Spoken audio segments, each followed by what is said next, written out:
დილამშვიდობისა, მოგესალმებით ძვირფასო ტელემაყურებლებო, თქვენ უყურებთ გადაცემა განთიაც. მე ელისაბედ დაბულაძე ვარ და სიამოვნებით წარმოგიდგენთ ჩვენი გადაცემის სტუმარს. შემოგვიერთდა ზღვის უბანში მდებარე ბიჭვინთის ყოვლადწმინდა ღვთისმშობლის ხატის სახელობის ტაძრის წინამძღვარი დეკანოზი დავით კონჯარია. მამა დავით, დაგლოცეთ. ღმერთმა დაგლოცოთ, მშვიდობას გისურვებთ. დაიწყო ღვთისმშობლის მარხვა და ღმერთმა გაგვატარებინოს ტკბილად ეს ღვთისმშობლის მარხვა. და ბედნიერი მიძინების დღესასწაული გაგვთელებოდეს. ამინ. ძალიან დიდი მადლობა რომ გვესტუმრეთ. სწორედ აი 14 აგვისტოს 28 წლის წინ ღვთისმშობლის მარხვის დასაწყის თქვა სწორედ აფხაზეთის ომი დაიწყო ამ დღეს. სწორედ აი ამ ტრაგიკულ მოვლენებზე გვინდა რომ დღეს ვისაუბროთ მამა დავით და გთხოვოთ გახსენება იმ წლების თქვენ გულრიშფშიდან ბრძანდებით 16 წლის იყავით როგორც ვიცი იმ დროს როდესაც ომი დაიწყო და საინტერესოა როგორი იყო თქვენი თვალით დანახული ის ტრაგიკული მოვლენები და როგორ აფასებთ დღეს დღევანდელი გადმოსახედიდან 1992 წელს 14 აგვისტოს დაწყებულ ომს ძმათა შორის შეიძლება ასე ვთქვათ, იმიტომ რომ ყველა მიცის რომ ეს იყო თავსმოხვეული ქართველებსა და აფხაზებს შორის ეს მძიმე 13 თვე რაც სამწუხაროდ დასრულდა სოხუმის დაცემით. როგორ გაიხსენებთ 28 წლის წინანდელ 14 აგვისტოს? დიახ, ეს არის ჩვენთვის ძნელად გასახსენებელი, მძიმედ გასახსენებელი ტრაგედია, რა თქმა უნდა, რაც დატრიალდა აფხაზეთში. ეს იყო ძმათა შორის სისხლის ზღვრის დაწყების დღე. რა თქმა უნდა, ეს თავიდან ბოლომდე იყო თავსმოხვეული ქართულ საზოგადოებას, იმ საზოგადოებას, რომელიც ცხოვრობდა აფხაზეთში და არც ქართველისთვის და არც აფხაზისთვის ამ ომის დაწყების შესახებ არაფერი არ უკითხია, ეს ჩვენს გარეშე გადაწყვიტეს და ვიცით რომელი ქვეყნიდანაც იმართებოდა ეს ყველაფერი და სამწუხაროდ აი ამ ქვეყანამ მოახერხა თავისი ესე ვთქვათ სიძლიერით, იმპერიული სიძლიერით ის რომ აი ესეთი ახალ დაბადებული ქვეყნისათვის როგორიც გახლდათ საქართველოს იმ დროისათვის თავად გავხვიეს სამოქალაქო ომში და მე ეს დაპირისპირება გადატანილი იქნა უკვე აფხაზეთში და შედეგად ის მივიღეთ რომ აფხაზეთი ასე ვთქვათ არის ოკუპირებული დღეს. ძალიან სამწუხაროა ჩემთვის. დროებით, რა თქმა უნდა, ბუნებრივია. შეუძლებელია, ესე იგი, ელისაბედ, რომ მავთულ ხლართებით 21 საუკუნეში ადამიანებს ელაპარაკეს ესეთი მიდგომა, რომ სიცრუე დამალო და ხალხი ერთმანეთს ჯერ დააპირისპირო და მე მავთულ ხლართებით დააშორო ადამიანები ერთმანეთს, იმიტომ რომ ძალიან კარგად იციან, რომ ქართველი კაცი გამონახავს თავის თავში ძალას, რომ შეერიგდეს, რა თქმა უნდა, და ის თავსმოხვეულში გაერკვევა და აუცილებლად შემდგომ შეიყვარებს თავის მოყვარეს, აღადგენს მასთან ურთიერთობას. ჩვენ ის ერი ვართ, რომელმაც ძეგლი დაუდგით ვეფხსა და მოყმეს. და ის ერი ვართ, რომელიც ისევე განვიცდით დაპირისპირების დროს ჩვენი შვილის სიკვდილს, როგორც იგივე ჩვენი შვილის, რომელიც აღმოჩნდა მეორე მხარეს ამ შემთხვევაში და მე თავად მახსენდება ჩემი კურსელი, რომელიც გახლდათ ზაზა გაბუნია, რომელიც პირველივე დღეს აი 14 აგვისტოს ფუნიკულიორში დაპირისპირების დროს გარდაიცვალა სნაიპერის ტყვიით მოკვდა და ის იყო მხედარი, იცავდა თავის ქალაქს და მინდა გავიხსენო აფხაზი ბიჭი, ვაჟა კაკალია, ტუხა იგივე 16-17 წლის ბიჭი იყო. აფხაზი, დიახ, აფხაზი ბიჭი, რომელსაც რა მოხდა ახლა ჩვენ ჩაგჩურჩულეს, მუშაობდა ესე იგი ესეთი ძლიერი აპარატი, რომელმაც აფხაზს უთხრა რომ შენ სამშობლოს გართმევენო და ქართველს უთხრა შენ სამშობლოს გართმევენო. და ახლა ჩვენ სამშობლოს მოყვარული ხალხი ვართ. და ის ქართველი, რომელიც დღეს აფხაზს უწოდებს თავის თავს და ძირით არის ქართველი, მას ვერაფერი ნიშანწყლით ვერ გავარჩიო ჩვენი ძმისაგან, რა თქმა უნდა, მას ძალიან უყვარს თავიანთ სამშობლო აფხაზებს. მაგრამ მათ მთელი პრობლემა ის არის, რომ მტერმა უთხრა, რომ შენი სამშობლო მთავრდება ენგურს. და იქით ნუღარი ყურები, ის არ არის შენი სამშობლო, რაც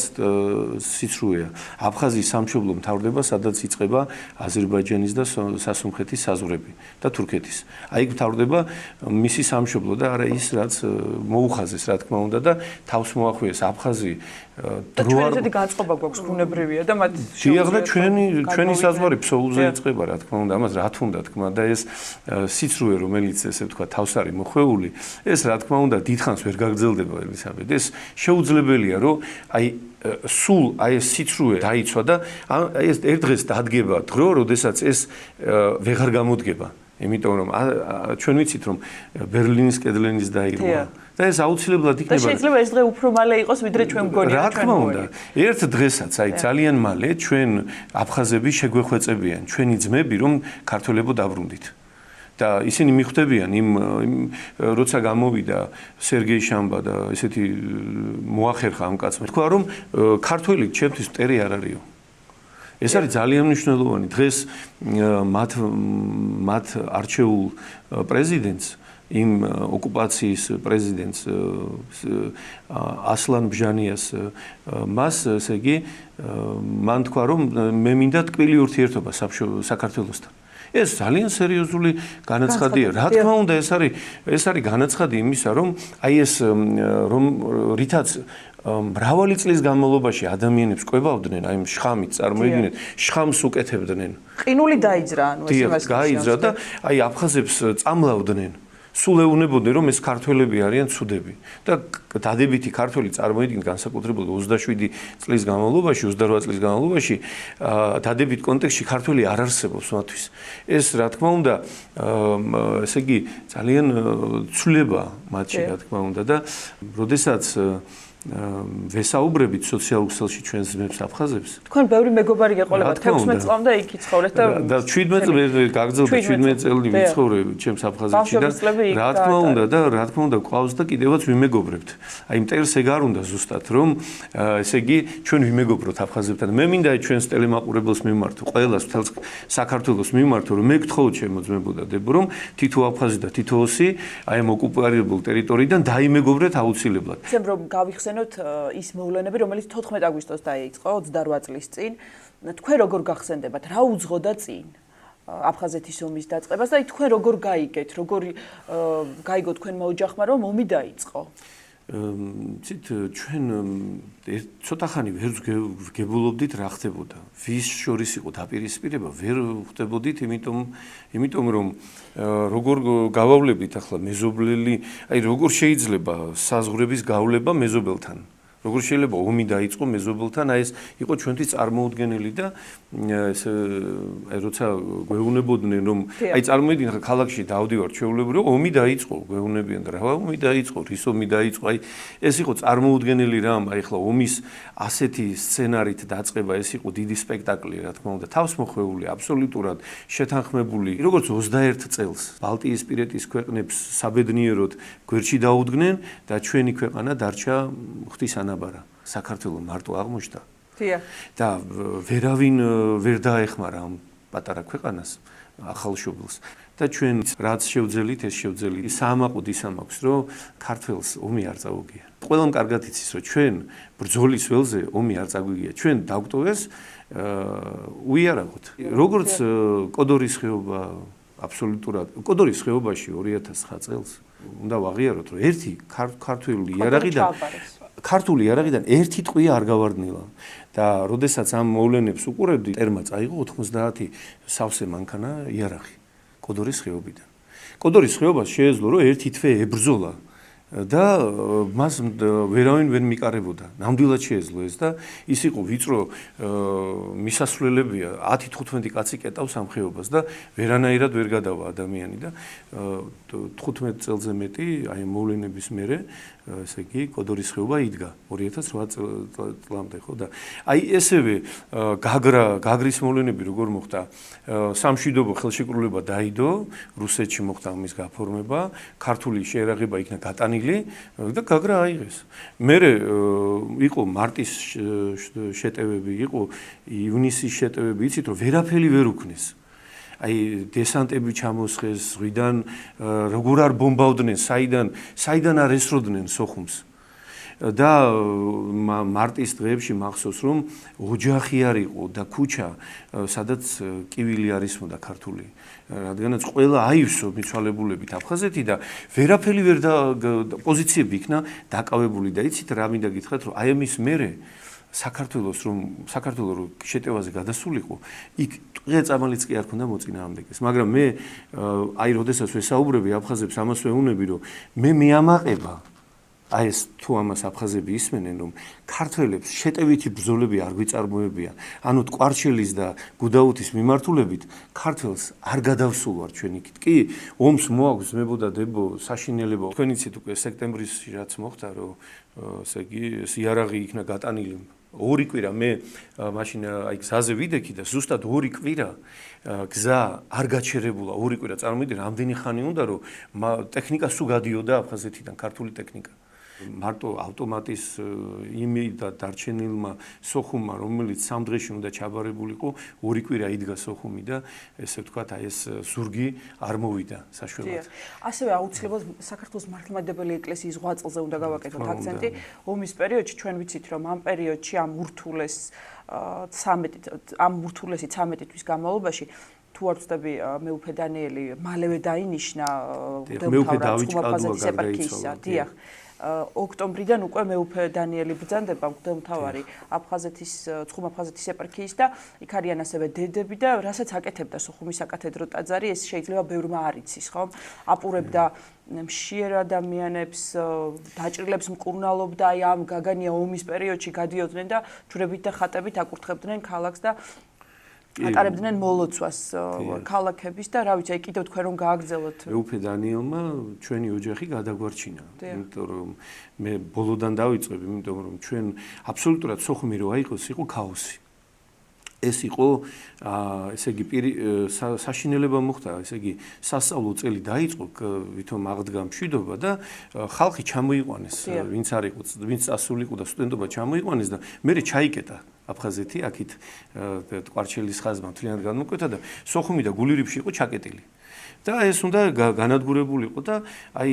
ვინ სად მიდიოდა და ვინ როგორ გაასწრო და ვინ როგორ გავიდა აი ჩვენ ოჯახის წევრები დავიქსაგსე ჩემი და ნათესავმა სხვით წამოიყვანა ის კიდევ ჩავარდა ისგემ ერთი თვე ვეძებდით მერე და ძლივს ვიპოვეთ რაღაც სამეგრელოში მერე ჩემი და პატარა ნათესავმა წაიყვანა და მერე ჩვენ მეუფე მითხრა როდესაც 27 იყო ღამე უკვე რომ უკვე აგუძერაში გულირიფში იდგა მეუფე იქით სოხუმი აღებული აგუძერაში შეიტყო ხო სოხუმის დაცემის ამბავი მეუფე ხო უკვე იცით როგორ იყო რომ მეუფეს უთხრეს რომ თუ არ წახვალ უკვე შემოვლენ და მაშინ სიკვდილისთვის მოემზადეთ უთხრეს და იმ 27-ში დილას მეუფე გადმოვიდა აგუძერაში და უკვე საღამოს ესე ვთქვათ უკვე სოხუმი აღებულია უკვე ფეიერვერკებს ისვრიან და მეუფე მითხრა რომ ახლა წადი დავით მითხრა და ესე ვთქვათ ძალიან მცირე რაც აუცილებლად სჭირდება 2 დღის საგზალი აიღე და ოჯახის ყველა წევრი წამოიყვანა და მამა ვერ წამოვიდა.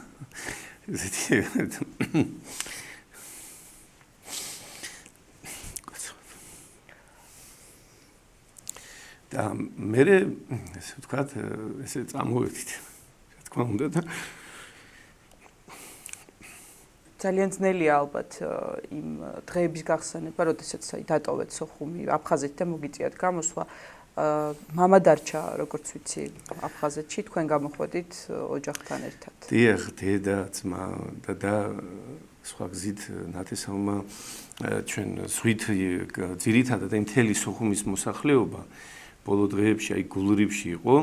ესეთი სანატორიუმი, მასე თქვა ლიტერატურკა ესეთი ეძახდნენ. აი იქიდან ხდებოდა გემებით გაყვანა ხალხის და იქიდან ნათესავმა წამოიყვანა და ჩვენ წამოვედით მამა დარჩა, რადგანაც ვერ წარმოედგინა როგორ შეიძლებოდა სახლი დაეტოვებინა. ჩვენ წამოვედით ჭუბერით მეუფემ გადმოგვიყვანა. მეუფე თვითონ და დედები ჭუბერით, ანუ ეს ურთულესი გზა იყო მეუფესთან. დიახ, მეუფესთან ერთად და მინდა ვთქვა რომ მეუფეს ჰქონდა ძალიან დიდი გამოცდილება გზებზე ნავალი კაცია თქვენის ფეხით. წმინდანინოს გზა და მეუფე დანიელის ხელმძღვანელობით მიმდინარეობს უკვე აი 31 წელია. დიახ და აი ჩვენ სიმონ კანელის გზაც გვაქვს და მის გამოცდილებას ვიზიარებთ აი როგორ უნდა ვიარო და მას ჰქონდა ძალიან დიდი გამოცდილება და რა ხდებოდა იცით რომ აი ამ გზაზე სამწუხაროდ ის ხდებოდა, რომ დაახლოებით სადღაც 50 კილომეტრიანი მონაკვეთი იყო ტყიდან ტყემდე, ანუ აქეთა ტყიდან იქ ტყემდე. და თუ კი ვინმე დილას დაიძრებოდა და ორგანიზებულად, მაშინ ის გადავიდოდა ამ უღელტეხილს და საქმე იცი რა ის იყო რომ ხამე ის არ უნდა მოესწრო. დიახ, ან შუადღესაც თუ რო დაიწყო აი 3 საათზე ადამიანის მოძრაობა და დაიწყო ის აუცილებლად მოხდებოდა სიცივეში. ხამე. და ეს იყო ძალიან ძნელი და ორგანიზებულობა არ იყო აბსოლუტურად ეს წარმოიდგინეთ ეს ისეთი მძიმე სანახაობა, როდესაც ჯარი მიდის და ჯარი ბევრად კარგად მიდის და ხალხი ვერ მიდის. ჯარს შერაღება აქვს რაღაც გადასაადგილებელი გამოცდილება აქვს და აი ხალხი ეს იყო რაღაც ძალიან ეს იყო რაღაც გოლგოთის გზა იყო ეს ძნელი მოსაყოლი ორსულები გზაზე მიცვალებულები ეს ძალიან ძნელი სანახაობა იყო იცით აი ენითაც ძნელია ამის აღწერა აი მეუფე დანიელის გამოცდილება ის იყო რომ ორგანიზებულად მან ეს ჯგუფი გადაიყვანა და დილით ადრე გამოსული ჯგუფი საღამოს იყო უკვე ადგილზე. და თქვენ წარმოიდგინეთ დილას გადმოსულები და თან სწორი სვლით მავალნი, ვისაც შეეძლო სვლა ის ხალხი და ვისაც მოხუცი ეყოლებოდა და თუნდაც 3 საათზე ის ვერაფრით ის დარჩებოდა და დარჩა ბევრი. საშინელი ყიმა უსწრებდა შემდგომ. უკვე სექტემბრის ბოლო ეს არის ალპური ზონა. უკვე მერე თოვლმაც მოუსწრო თქვენ იცით უკვე 29-ში 30-ში თოვლი მოვიდა. და ძალიან მძიმე დღეები იყო რა. ამადავით მინდა გითხოთ, აი საუბარი რომ იყო რომ ასევე თავდასხმები ხდებოდა და ასე შემდეგ. ეს სიმართლეა? რაღაც ხდებოდა კი, სამწუხაროდ აბსოლუტურად აი იყო მოშლილი ყველაფერი რა. ძალიან აი ამის ყოლა აღწერა ეს აი ომს ახლავს ყველაფერი ეს ბანდიტები ყველგან არიან თქვენ იცით და აი სამწუხაროა რომ ესეთი რაღაცები ხდებოდა და მთელი აი მეუფის იმ ეპარქიის ცხუმაფხაზის ეპარქიის მოღვაწეობა იყო ძალიან საინტერესო, რადგანაც აი ამ მთელი ომის პერიოდში ხდებოდა ქალაქების დალოცვა. აი თქვენ წარმოიდგინეთ, როცა იბომბებოდა კიდევაც ქალაქები, მღვდლები მოდიოდნენ და აი სულ ცენტრალურ ქუჩებში სულ დალოცვა ჯვარხატებით ხდებოდა, გალობით, დიდი მსვლელობები ხდებოდა და ზოგჯერ ყოფილა რომ აი ამ მსვლელობების დროს დაბომბვით მომხდარა ეს ძალიან მძიმე სანახაობა იყო და ხდებოდა იცით ქალაქი როგორი ქალაქი იყო სოხუმი რომ საკურორტო ქალაქი იყო და ადამიანები ცხოვრობდნენ რაღაც ერთმანეთს ეხმარებოდნენ და ბევრი მოხუცი ცხოვრობდა რაღაც მარტოხელა და ეს ხალხი დარჩა მარტო ვისაც თუ დაუშვათ ან რუსეთში ყავდა ნათესავი ან დანარჩენ საქართველოში ამათ პატრონობდა ეკლესია ხო ამათ დიახ ესე იგი აი მინდა აი გავიხსენო მამა ბენიამინის მოღვაწეობა მაშინ მერაბი ერქვა ცნობილი ჩვენი მარტყოფის მონასტრის მას ევალა ესე ყველას თავისი მოვალეობები ჰქონდა პურის დარიგება მთელს ქალაქში და ესე იგი მამა ბენიამინი ესე დაივლიდა ერისკაცები ესეთი მაშინაც თავდაბალი უბრალო კაცი იყო მთელ ქალაქს დაივლიდა სტომარას ჩამოიკიდებდა და დადიოდა და იმ პურებს ურიგებდა ხალხს მთელი დღის განმავლობაში და ახლა ასეთია მამა ბენიამინი და ბევრს აპურებს. დიახ და ეს სარეაბილიტაციო ცენტრადაა აქცებული ყველას ღებულობს და როცა იცით ესე ხდებოდა, როდესაც პური ვერ მოდიოდა ან ფხვილი არ შემოვიდოდა ქალაქში. მაშინ მაინც დაივლიდა ფეხით მთელ ქალაქს და ყველას ეტყოდა რომ დღეს პური არ იქნება. აი ესეთი ის ქონდა რომ გაეფრთხილებინა რომ რაღაცნაირად თავი მოლოდინი არ ქონოდა. გადამაგჭირ ძალიან ბევრს ნათლავდნენ, მიცვალებულებს კრძალავდნენ, აპატიოსნებდნენ. აპატიოსნი იცით ჯგუფები იყო რომ მოვიდოდა ამბავი რომ აი მიცვალებული 2-3 დღის მიცვალებული არის და ტაძარს ესეთი აზის ტიპის ეს ყვითელი ავტობუსი ყავდა რომელიც ქალაქმა გამოუყო ტაძარს და ჩვენ გვევალებოდა სტიქაროსნებს რომ ესე იგი გამოგვიყვეს ადგილი სადაც იყო ესე ვთქვათ სასაფლაო და ამის ესე იგი მიწის ამოღება, იმიცვალებულის წამოყვანა, დაკრძალვა, ესე ვთქვათ, ამას ესე ვაკეთებდით. იყო რომ ვთქვათ, აი სახლში ცხოვრობდნენ მოხუცები და წყალი რა თქმა უნდა არ იყო და ვერ აქონდათ წყალი და აი გვევალებოდა რომ პარალელურად ეს წყლები ერთ ნაწილს უნდა მთელ ქალაქში იარა და ეს წყლები აეტანა, ესე ვთქვათ, აი ესეთი რამ ხდებოდა და მე პირველად როდესაც დედა თეოდორაც იყო აი თქვენ ახსენეთ და მინდა მოყვე ამჟამიდელი წინამძღვარი ბოდბის მონასტრისა. ეხი რუმენია თეოდორა. ერთხელ მეუფემ დაავალა მას ერთი ჩაწოლილი ადამიანის სახლის დალაგება. მოძღვარი პერიოდულად მივიდა აზიარებდა და დედა თეოდორა მივიდა და უნდა დაელაგებინა და მე დამავალა რომ დავხმარებოდი დედა თეოდორას და გამოუცვალა, გაუპრიალა, ესე იგი დაალაგა, გამოწმინდა მთელი სახლი, ესე იგი მოიყვანა წესრიგში და აი ეს საოცარი იყო ამ ყველაფრის ნახვა, რა თქმა უნდა და წირვები აი ეს რომელიც ქონდა მე მღვდელმთავარს რომელიც აყენებდა, სულ არ ჩერდებოდა, ხან ოჩამჩირეში მიდიოდა და იცით იმას კი რისთვის დადიოდა ეკლესია ეს უნდა გავიგოთ რომ ვინმე რომ მოუნათლავი არ გარდაცვლილიყო, უზიარებელი არ გარდაცვლილიყო. მეუფე ნიკოლოზი, მაშინ მამა პავლე ჩამოდიოდა, მამა ეფრემი, მახსოვს, მეუფე იოსები ხშირად ჩამოდიოდა მაშინ. მამა იოსები იყო, სვეტიცხოვლის წინამძღვარი იყო. რა თქმა უნდა, მეუფე სერაფიმე ჯოჯუა, რომელიც მაშინ მღვდელმონაზონი იყო, მისი ფოკის მამათა მონასტრის წინამძღვარი და ბევრი მამა ელისე ბელქანია მაშინ ერისკაცი იყო და ძალიან საინტერესო არის რომ მეუფე ისაია და მეუფე მიქაელი იქ იყვნენ მორჩილებად. მათ იქ დაიწყეს ორთავემ აი ამ ომის დროს მოხდა მათი შემოსვა. მეუფე ისაია ჭანტურია რომელიც არის ცხინვალის რეგიონ ნიქოზისა და ახალგორის მღვდელმთავარი და მეუფე მიქაელი რომელიც არის ფშავ-ხევსურეთის მღვდელმთავარი და აი ესენი მათ იქ დაიწყეს ეს მოღვაწეობა. მეუფე ანდრია გვაზავა რომელიც მაშინ სულ ტაძარში იყო. რა თქმა უნდა ის მას რაღაც სახელმწიფო სამსახურიც ჰქონდა შეთავსებით რომელიც რაღაც ემსახურებოდა ქალაქს, მაგრამ ის სულ აი მღვდელმთავართან იყო მეუფე დანიელთან და თუ რამ საშიშროება იყო რაღაცა ყოველთვის საქმის კურსში აყენებდა რომ აი დაუშვათ იმ დროს არ წასულიყო სადმე და იქ შეიძლება დაბომბა მომხდარიყო და ეს იყო ძალიან დიდი ნუგეში ალბათ ხო რა თქმა უნდა ეკლესია დიახ ეს როცა იბომბება წარმოიდგინეთ ეს ძალიან ძნელია ამ დაბომბვის დროს ამის აღწერა ეს რა როგორი მძიმე ამის როცა გესვრიან და როცა ეს მოფრინავს ეს რაღაცები ძალიან მძიმეა როცა ეცემა და აი ესეთ ხმაურში ქალაქი რო იბომბებოდა სამუდელოების გამოჩენა და დალოცვა აი ამ ქალაქისა იყო ძალიან სანუგეშებელი ყველასათვის რა თქმა უნდა და მშვიდობისათვის რა თქმა უნდა პირველ ყოვლისა და ჩვენ სულ ვსაუბრობთ აი შერიგებაზე რა თქმა უნდა და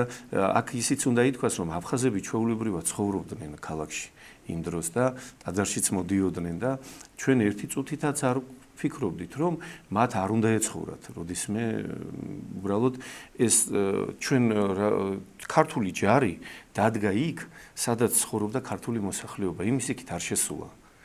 ის იცავდა დაცვით პოზიციაზე იყო და ეს კარგად იციან აფხაზებმა და ოკუპანტებმა რომ ჩვენ არ გადავსულვართ აი ეს არის ძალიან მნიშვნელოვანი რომ შეტევაზე არავინ არ გადასულა და არ გვიკადრებია რომ იმათი სოფლები აგვიოხრებინა და რაღაცა აი თუმცა ომს ახლავს ეს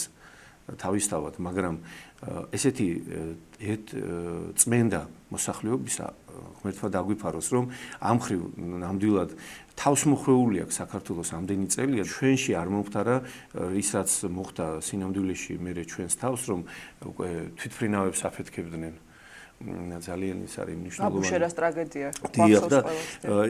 ერთი რამ კიდე მინდა გიამბოთ რაც საამაყოთ ამაკ და ყოველთვის ხენჯად გქონდა რომ თქვენ იცით რომ ცნობილი გენერალი ჩვენი გიორგი ყარყარაშვილი დიახ და მისი გამონათქვამი რომ ტელევიზიით ყველას აქვს მოსმენილი რომ მე 100,000 ქართველს რუსულად არის ეს ნათქვამი 100,000 ქართველს შევწირავ და თქვენ 90,000 აფხაზს ამოგწყვიტავთ აი ეს ცნობილი ნათქვამი მე მეგონა ყოველთვის რომ ეს ქონდა გიას ნათქვამი ბატონ გიორგი ყარყარაშვილს გაგრის მოვლენების მერე და როდესაც სულ ახლახან ესე იგი გამოვიდა იმედის არხზე ის იყო ტელევიზიაში მან მოყვა ესეთი რამ რომელიც აბსოლუტურად განსხვავებული ვერსია შემოგთავაზა და თუ ვინმე კავკასიელი მეომარი ეომებოდა ქართველებს მათ ქონდათ აი ეს გიას სიტყვა მოსატანად ანუ რა იყო სიმართლე რა ყოფილა სიმართლე ის იყო რომ პირველივე დღეებში როდესაც ქართული ჯარი დადგა ქალაქ სოხუმში გიასთან მოვიდა ანქვაბი რომელიც დღესაც არის ასლან ბჟანიასთან ანქვაბი რომელიც დროს იყო პირველი პირი აფხაზეთის აი ეს პიროვნება მოვიდა და მან უთხრა გაბედულად მოვიდაო და მითხრაო რომ თქვენ ყავთ აფხაზი ოფიცერი ტყვეები და უნდა ეს ტყვეები უნდა გაანთავისუფლოთ და გაანთავისუფლოთ ყველანაირი პირობის გარეშე, არანაირი გადაცვლით, იმიტომ რომ თქვენ ამით ის იყო ის ადამიანი ანქვაბი, რომელსაც არავითარ შემთხვევაში არ უნდა ეს დაპირისპირება, იყო ჯგუფი, რომელსაც ესმოდა, რომ ეს დაპირისპირება არ უნდა მომხდარიყო, რომ შერიგებისკენ წავიდეთ, თქვენ უნდა გაანთავისუფლოთ ეს 4 ოფიცერი თუ მეტი იყო და ესე იგი ყველანაირი პირობის გარეშე გადაცეთ აფხაზებს და როდესაც გია დათანხმდა და მისი გოჩა ძმაც იყო იქ ჩართული ამ ოპერაციაში და როდესაც გადაცეს ეს ტყვეები, აი იმ დროს როცა უკვე გადაიყვანეს ატყდა სროლა და ქართველების მხრიდან დაიჭრა ადამიანი, მისი ძმაც დაიჭრა გოჩა და ერთი ქართველი ბიჭი მოკვდა 19 წლის ბიჭი. და ეს იყო წარმოიდგინეთ ახლა ტყვეთა გაცვლის დროს მოხდა ესეთი რამ, ეს იყო პროვოკაცია რა თქმა უნდა და ამ დროს ეს ანქვაბი ეს სროლის დროს უკან წამოსულა. არ წავიდა ის, არ გადავიდა. უკან წამოვიდა, ეყო ამ ისეთი ვაშკარს, მე ვერავითარ შემთხვევაში ვერ წავალო. დაბრუნდა გიასთან და იცით იქ ძალიან დიდი ამას მოყვა ძალიან დიდი პროტესტი ჯარისკაცების მხრიდან და დაპირისპირება შეიძლება გადასდილიყო, იმიტომ რომ მოლაპარაკების დროს ესეთი რამ არ ხდება ხოლმე და ანქვაბმა უთხრა, რომ ეს მოხდა დაქირავებული ჩამოსული ხალხის მხრიდან რომელსაც პირდაპირ ჰქონდა დავალება, რომ რაც შეიძლება ინტენსიურად მომხდარიყო ქართველებსა და აფხაზებს შორის სისხლისღვრა, რომ ეს გადასდილიყო დიდ ომში და აი ამ დროს გია როცა ტელევიზიებით განან, ამბობს ესეთ რამეს გიორგი ყარყარაშვილი, რომ ესე როდემდე უნდა გაგრძელდეს. აი ესეთი დაპირისპირების დროს შეიძლება ჩვენ ქართველებმა 100,000 ქართველი დავკარგოთ, 100,000 მებრძოლი, მაგრამ ჩვენ თუ 100,000 მებრძოლს დავკარგავთ ამ ბრძოლის დროს, თქვენი 90,000 ადამიანიც ხო დაიღუპება და აბსოლუტურად განსხვავებული რა დამონტაჟებული იყო ისე დამონტაჟებული იყო და გია ყარყარაშვილი ამბობს რომ 100,000 ქართველი უნდა გაწყდეს. ხო 100,000 ქართველს გავწყვიტავ რომ თქვენ 90,000 ამოგწყვიტოთო. აბსოლუტურად სხვა რამეს ამბობს და დაუმონტაჟეს და ეს შემდგომ შემოატარეს მთელს კავკასიაში და დღესაც აი ეს საველე მეთაურები რომელნიც არიან და სინანულში არიან ჩერქეზები, ყაბარდო-ბალკარეთიდან ჩეჩნები, ინგუშები არღებულობდნენ მონაწილეობას, ხო ჩვენ ვიცით მადლობა უფალს და ესენი დღესაც იმოწმებენ, მათ არიციან ეს სიმართლე, რომ გიას აბსოლუტურად გიამ თქვა რომ შევრიგდეთ და აი ესეთი რამ არ უნდა ხდებოდესო და აბსოლუტურად სხვა რამ დაუმონტაჟეს და იმედია რომ ეს რუსულად ტიტრებით ან ითარგმნება კიდევაც და გაიგებენ ეს ჩვენი ძმები კავკასიელები რომ ესეთი რამ არ უთქვია არასოდეს ქართულ მოსახლეობას და პატრიარქი სულ მაგას გვეუბნება ჩვენ როდესაც ვიკრიბებით პატრიარქთან აფხაზეთელი მღვდლები სულ გვეუბნება უწმინდესი რომ ჩვენ უნდა სისხლ და ხორცად ჩვენს ღვიძლებად ვაქციოთ ჩვენი აფხაზი და ოსი მოქალაქეები სულ ლოცავს და თქვენ გახსოვთ როგორი ლოცვა კურთხევა მოგცა უწმინდესმა რომ შერიგდითო და იცით სულ აი ვფიქრობ რომ აი რა სიტყვა შეიძლებოდა რა უნდა უთხრა ასე დროს ადამიანს რომელსაც ახალგაზრდა ადამიანები ყავს დახოცილი იქვითაც ხო მიცვალებულები არიან და იცით და პატრიარქის სიტყვა გამახსენდა რომ რომელმაც თქვა რომ მაშინ ვერ გავიგე რა თქვა უწმინდესმა და მე გავაანალიზე რომ მოდითო აფხაზებო და ჩვენც მოვალთო და ჩვენი მიცვალებულები ერთად დავიტიროთო. აი ესეთი საოცარი სიტყვა თქვა უწმინდესმა და იცით ეს არის ჭეშმარიტება. ჩვენ არაფერი საამაყო არ აქვს. აფხაზებს არაფერი არ აქვს საამაყო. არც ჩვენ. ჩვენ აი ამ ვაჟკაცებთან ვინც დაიხოცნენ, ჩვენ ვართ ყველანი დამნაშავენი. იმიტომ რომ ეს ახალგაზრდა ხალხი რო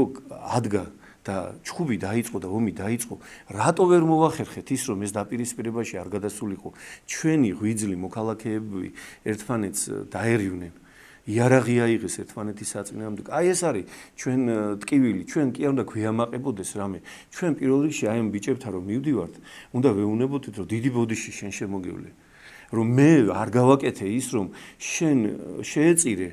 და საქმე იქამდე მივიყვანე რომ ბრძოლა შეიქმნა საჭირო და აქ არ არის საუბარი იმაზე რომ იქ მომხდური მოდიოდა და ვინც მოდიოდა იმაზე არ არის აქ არის ჩვენ მოქალაქეებზე ქართულ მოქალაქეებზე და აი უწმინდესმა თქვა რომ ჩვენ როდესაც დავბრუნდებით აფხაზეთში ჩვენ ყველას ერთად ზეგს აღუგებთ მათ და აი ესპანეთში არის კატალონიელებთან დაპირისპირება თქვენ იცით და იქ არის დიდი ქვა გაკეთებული ესპანეთში და აწერია რომ ესენი სამშობლოს სიყვარულისათვის დაიღუპნენ. ერთიც და მეორეც ხო სამშობლოსთვის შეეწერა და სამშობლოს სიყვარულისას უბრალოდ აქ ისე ვიტყვი აი ჩემს აფხაზ ძმებს ვეტყვი რომ თქვენი სამშობლო არ მთავრდება ენგურთან თქვენი სამშობლო იწყება ფსოუდან და მთავრდება იქ სადაც იწყება აზერბაიჯანის, სომხეთისა და თურქეთის საქართველოს საზღვრები ეს არის თქვენი სამშობლო ჩვენ ერთად ვქმნიდით საქართველოს და თქვენს გარეშე რა თქმა უნდა წარმოუდგენელია ჩვენი ცხოვრება და ჩვენ აუცილებლად უნდა შევრიგდეთ რადგანაც არაფერი არ არის ამაში საამაყო რომ დღეს იქ ქართველები არ არიან ეს სამწუხაროა პირიქით ყველამ კარგად იცის რომ არასოდეს მეორედ ხარისხოვანი არასოდეს არ ყოფილა აფხაზი ქართველისთვის ეს არასოდეს არ მომხდარა ესეთი რამ არც ერთ ისტორიას არ ახსოვს და ჩვენ ცხოვრობდით ტკბილად მეგობრულად დღეს უამრავი ოჯახებია შერეული ოჯახები და როცა ჩვენ ვსაუბრობ და წერს აფხაზი რომ მე დედა მყავს აფხაზი მე მამა მყავს აფხაზი და დედა ქართველი აი წარმოიდგინეთ ესეთი უამრავი ოჯახებია დღესაც იქნება აი ეს ტერმა იცის რომ დღესაც იქნება ეს ოჯახები და ეს წყინს რა თქმა უნდა და არ უნდა ესეთი რამ ხდებოდეს ყველაფერი უნდა გავაკეთოთ ქართველებო რომ შემოვირიგოთ ამედავით როდესაც აფხაზეთის ომზე ვსაუბრობ რა თქმა უნდა მაშინვე გვიტივტივდება აფხაზეთის ომის გმირების სახელები და გვარები ბატონი ჟიული შარტავა ბატონი გურამ გაბისკირია სოხუმის მერი გიორგი ურიანოა ბერი ანდრია მღვდელმონაზონი რომელიც 5 ივლისს აღესრულა ანუ სეპარატისტებმა ის დახვრიტეს და კიდევ უამრავი გმირი რომლების სახელებიც ჩვენ არ ვიცით და ეს გმირები ლოცულობენ დარწმუნებული ვარ იმისთვის რომ საქართველო გაერთიანდეს დაუბრუნდეთ აფხაზეთში და აი ასე მინდა სწორედ რომ დღევანდელი საუბარის დავასრულოთ თქვენ როგორ წარმოგიდგენიათ დაბრუნება და აი რას გააკეთებთ დიახ აი მე არ შემიძლია მამა ანდრიაზე არ თქვა რომ ალბათ მსგავსი რამ დედამიწაზე არ ხდება როდესაც თუნდაც ოკუპანტი შედის სადმე რომ სასულიერო პირი დახვრიტონ რა ესეთი რამ ალბათ არასად არ ხდება ეს სამწუხარო რამ მოხდა და მისი ქვეყნის იქაური ადგილობრივ პირველ პირებს არავინ არ ხვრიტავს პირიქით ეს არის მე მშვიდობიანად გადაცემენ ხოლმე თან იმ პირობებში რომ ესენი ესე ვთქვათ იდგნენ და თქვენ იცით რომ დაიჩოქიო და არასოდეს ქალაქის მერი რომ ამბობს გაბისკირია ხო არასოდეს თქვენ წინაშე არ დავიჩოქებოდა ესე დაუჩოქებულად აღესრულნა ეს ხალხი რა თქმა უნდა ჩვენ ვიცით და მე წარმომიდგენია ისე რომ ჩვენ აუცილებლად აფხაზები ფიქრობენ იმაზე რომ ესე არ შეიძლება რომ გაგრძელდეს ისინი ხედავენ რომ მათ დიდ ტყილში გახვიეს გარიან დიდ ტყილებში გახვეული მათ შეპირდნენ 60-ს დედამიწაზე და რუსის ავტომატის მეტი არაფერი უნახიათ 28 წელია და ძალიან კარგად იციან და არავინ თავის შვილს იქ არ ტოვებს ნარკომანია, ტუბერკულოზი, უამრავი დაავადება, რომელიც და ყაჩაღობა თუ ვინმე ცირკულარით ეძებს ინტერპოლი, ყველა თავს იყრის თქვენ იცით დღეს ყველა დამნაშავეს სამშობლო იქცა აფხაზეთი ჩვენი ულამაზესი კუთხე და როცა უნდა ყვაოდეს საქართველო და დღეს არაფერი იცით ჩვენი ქვეყანა რა შეშურდა ჩვენი ქვეყნის რომ ჩვენი ქვეყანა ჩვენს ქვეყანაში სხვა ქვეყნიდან უნდა ჩამოსულიყვნენ ხალხი სამუშაო საძებნელად ისეთი აყვავებული უნდა იყოს აფხაზეთი. ისეთი რესურსი გვაქვს. დიახ, ისეთი აფხაზეთით რა თქმა უნდა, ეს არის გული საქართველოსი და დღეს რაც ხდება ესეთი რამ რა თქმა უნდა არ უნდა ხდებოდეს ჩვენ და შევრიგდეთ ეს საზღვრები გაიხსნას რა თქმა უნდა რომელიც ხელოვნურად არის და აღდგეს მშვიდობა საქართველოს აყვავდება, გაძლიერდება და ჩვენ უნდა ესე ვთქვათ ქართული სიმღერით უნდა მრავალჟამიერით ჩვენს საქართველოში უნდა დავიარებოდეთ ჩვენს აფხაზებთან და ჩვენს ოს მოქალაქეებთან ერთად და დარწმუნებული ვარ ღვთისმადლით ჩვენი პატრიარქის წინამძღოლობით ეს მოხდება და ღმერთს ვთხოვ რომ პატრიარქის გული გახარებული იყოს რომელსაც სურს რომ აღდგეს მშვიდობა ჩვენს ქვეყანაში და ეწიროს მის ეპარქიაში ბიჭვინთისა და ცხუმაფაზეთის ეპარქიაში ძალიან დიდი მადლობა დაგლოცეთ მამა დავით მადლობა საინტერესო საუბრისთვის შევახსენებ მაყურებელს რომ ჩვენი გადაცემის სტუმარი იყო თემქაზე მდებარე ბიჭვინთის ყოვლადწმინდა ღვთისმშობლის ხატის სახელობის ტაძრის წინამძღვარი დეკანოზი დავით კონჯარია დიდი მადლობა რომ გვიყურეთ ნახვამდის